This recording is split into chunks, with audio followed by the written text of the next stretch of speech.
तर श्री स्वामी समर्थ मित्रांनो, कसे आहात तुम्ही? अपेक्षा करतो चांगलेच असेल. आजचा व्हिडिओ खूप दिवसात येतोय, त्यामुळे शेवटपर्यंत बघा. आजच्या व्हिडिओला क्वालिटी असणार आहे, कारण हा व्हिडिओ मोबाईल चेंज केल्यानंतर काढलाय.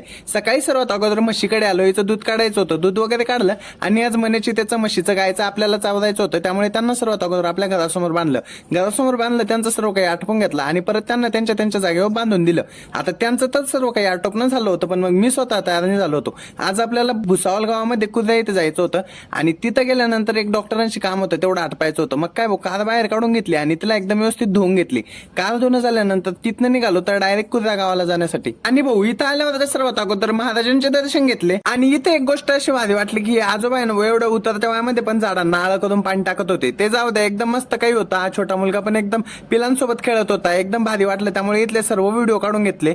आणि आता इथनं एक गोष्ट अशी लक्षात आली की यांचे एवढे मोठमोठे बंगले होते, पण गव्हाणीला गाय, म्हैस, कोंबडी वगैरे सर्व होतं बरं का. एकदम भारी वाटत होतं. ते जाऊ द्या, तिथनं निघायला लागलो आणि तिथनं निघालो गाडीमध्ये बसलो तर एवढे पोटामध्ये कावळे बोंबलत होते, काय सांगायचं.